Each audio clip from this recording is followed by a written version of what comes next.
various constituents across all Africa, north, south, east, and west, and all the library types in Africa. Already we've met with heads of library institutions and allied institutions. We've also met with librarians in North Africa, and today is a turn for librarians in special academic and research libraries. The main focus of the open days are basically to pursue the interests of African librarians and the information science community, and then provide the necessary capacities to keep us very relevant in the 21st century. Our view is that strong libraries build strong communities. So between the 14th of February to the 3rd of March 2022, we will have these series of open days to engage you, to hear from you, and then together with one voice, we will put the library agenda on the map on the continent. We are going to engage you today, basically on 3 or 4 issues. One, the first one will be this, that David Adepojo will give us a presentation on research management, research data management and libraries, current realities and future pathways. We'll also hear from Michael and Stanley, staff of AFLIA, a presentation on the directory of libraries, library and information science professionals in Africa. We think that a lot of expertise abound in Africa, but like they say in the Bible or any of the holy books, you cannot light a candle and then put it under the table. Nobody will know about you. So we think that through this directory, we will focus on our professionals, make them visible, and the contributions that they are making towards the development of Africa. We'll also hear from the membership officer, Mrs. Eunice Jones Arthur, why you need to be an AFLIA member, both as an individual and as an institution, the benefits that you stand to gain by being an AFLIA member, and the contributions thereof that you can make towards the development of the library sector in Africa as a whole. And lastly, there will be a practical demonstration of the process of becoming a member of AFLIA. Without wasting much time, ladies and gentlemen, I would like to introduce the first speaker for today's meeting. He is in the person of David Adepojo. He describes himself as a Nigerian writer, a speaker, and a digitally literate academic who works at the intersection of academia and technology advocacy. He's been the lead research project team leader on blockchain and technology entrepreneurship in 6 African countries, namely Ethiopia, Kenya, Senegal, Nigeria, South Africa, and Tanzania. David, you have the floor to present to us research, digital management, and libraries, current realities, and future pathways. Thank you. Thank you, Dr. Sam.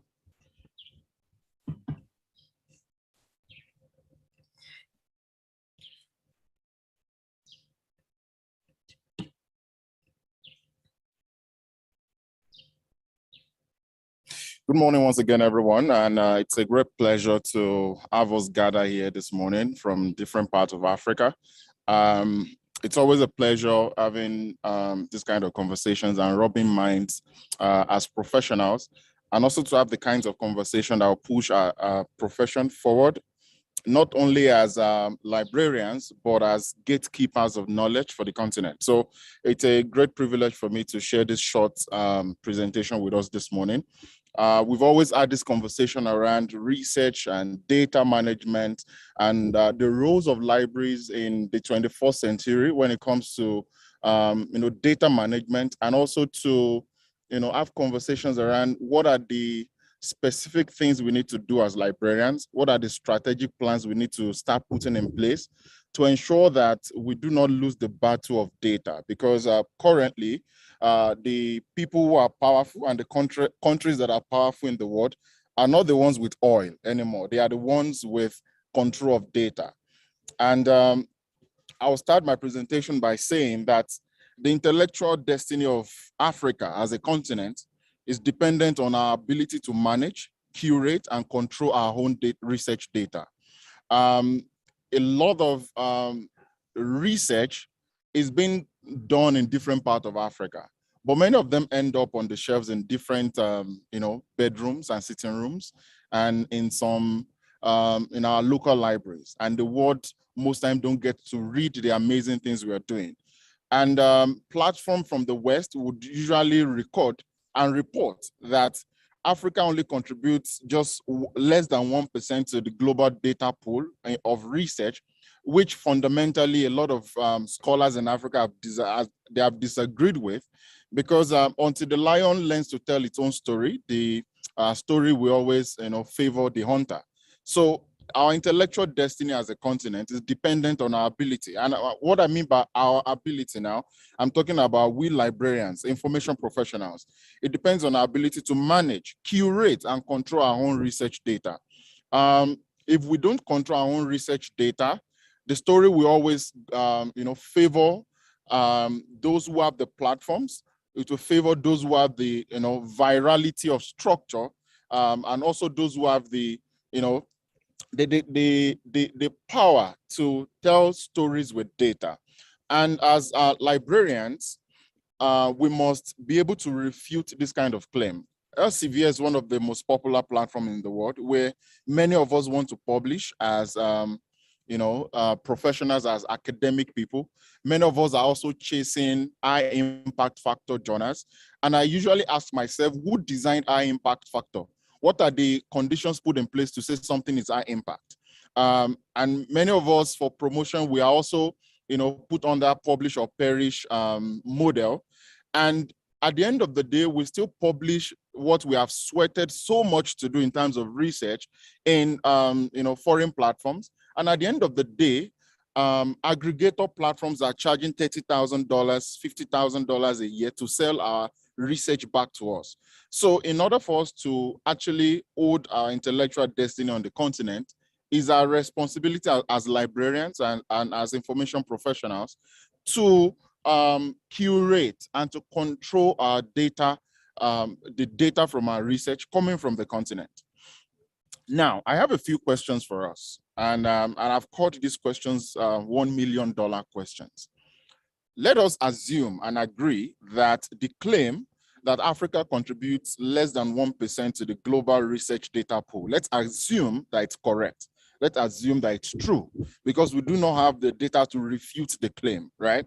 The same way we do not have data to refute the claim that somebody discovered River Niger, even though our ancestors lived there before that claim was made. So let's assume that it's correct. How many of the less than 1% research data produced by Africans are managed and controlled by Africans? Let's think about it. Most of the platforms where our libraries subscribe to, who owns the platforms? We want to use JSTOR. We want to use EBSCOhost.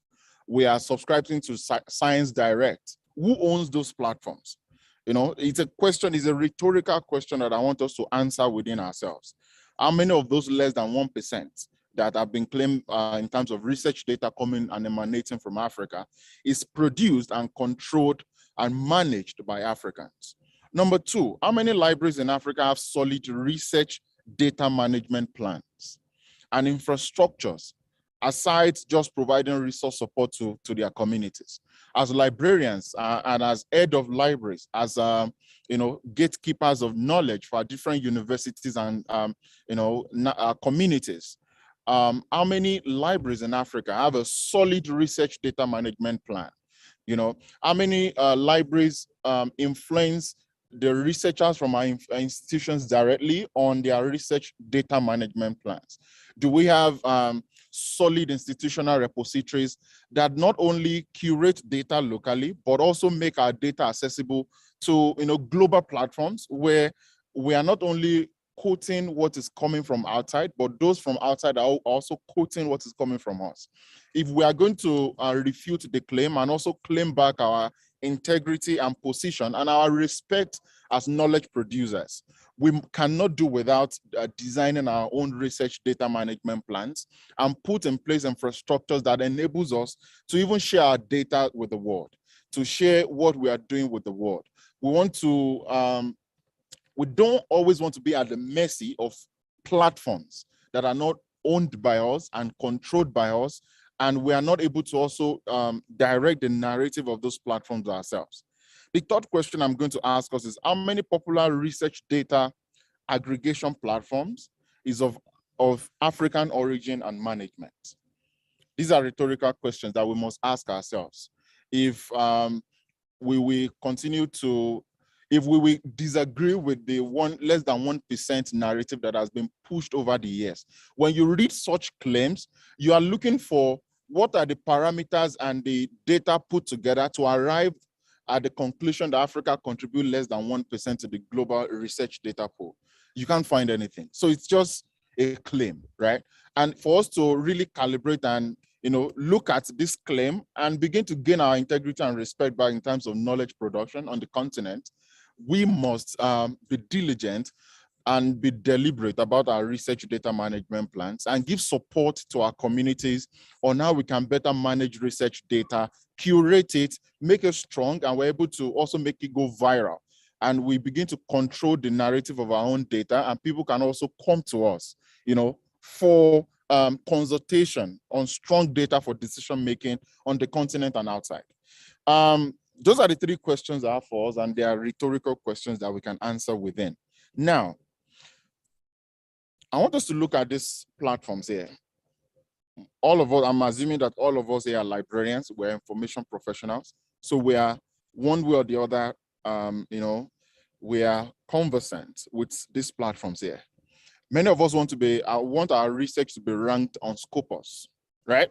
Many of us have Science Direct aggregated on our EBSCOhost and our JSTOR and the different platforms we subscribe to. There's Web of Science, Journal Citation Report, PubMed, APS Physics, AIP Citation, CNET Base, Ovid, DOAJ, Google, Turnitin, EndNote, Grammarly, ProQuest, Nature. We spend so much money to subscribe to these platforms. And I experienced something recently. The same EBSCOhost my university is using, the same number of databases is the same that the university in New Zealand subscribed to, the same thing. But when I was talking to a colleague there, the materials that we could not find on our own in Africa, information published by Africans, for Africans, talking about African issues, we could not find it on the EBSCOhost platform of a university in Africa, but it's in abundance, on that of another university in New Zealand. That tells us something about platforms.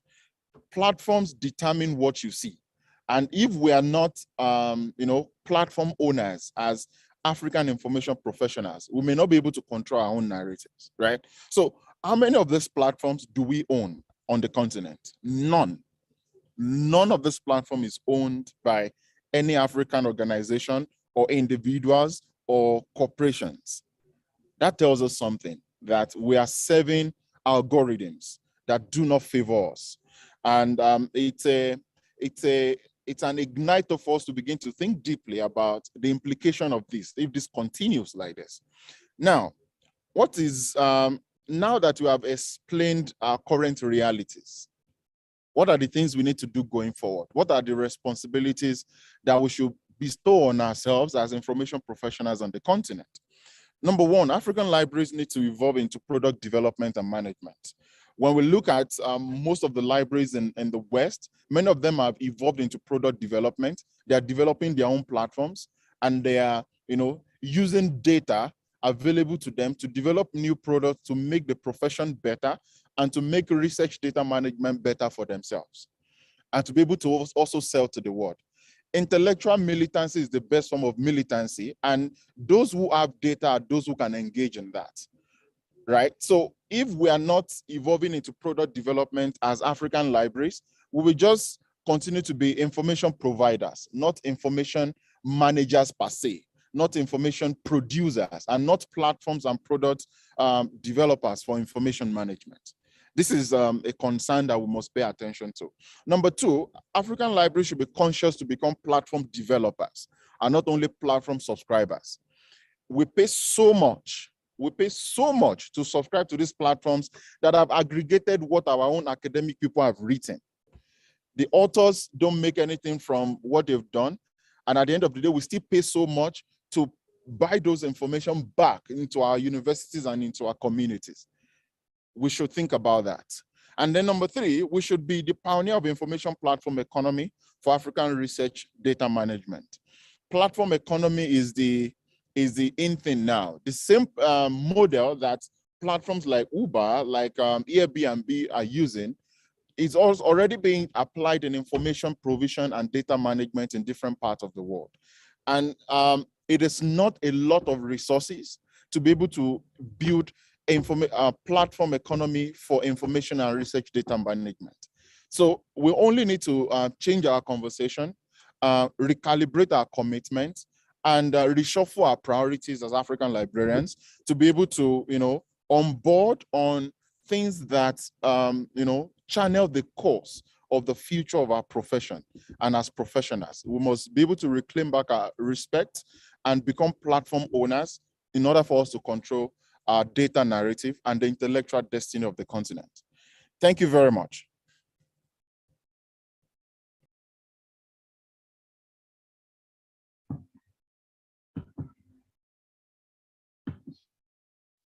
Thank you, David, for a very well thought out presentation, concise, straight to the point. I think I was enjoying it and going to think that you were going to speak some more, but then you were given only 15 minutes and you were straight on point. But I think colleagues, without trying to summarize or restate what David said, what I got was this, that currently we don't create and control our own data. It's done elsewhere. We are totally misrepresented, or we are underrepresented. We only have about 1%, right, of data worldwide. And even that one is platforms. Scopus, Science Direct, Ovid, Web of Science, and all those kinds of platforms that are controlled by elsewhere. And then the example that he gave, which really touched my heart, that his own university have EBSCO hosts. What they have in there, looking for information about Africa, they got it from where? New Zealand. We make contribution to call that. Let us be platform developers ourselves. Let us control our own data, and we will be able to now see that we have even more than the 1% that they have said. And he made a very good point that what do we have even to challenge the 1% that they are saying that we contribute? We can say it's 10%, but they will say, where is the proof? Where is the evidence? So colleagues, I will ask that you write your contributions. I mean, this one is about us contributing to the conversation. Write your contributions in the Q&A, the chat box, and then we will take it up from there. David, thank you very much. And I think that this should not be the beginning and end of the conversation. We may have to engage more, right? This 15 minutes will not help us, but I think that we need to have a lot more time to discuss this critical issue. It's very sad when you know, as an African scholar, you've made tremendous contribution, but that one is credited to somebody else. You might have done collaborative research with somebody in the north or whatever, but the credit is given to that person. Meanwhile, you did all the work. So thank you very much. And let me, before going to the next speaker, just acknowledge a few very important people. Of course, we are all very important on this platform. So if you don't hear your name, or if you are now, the next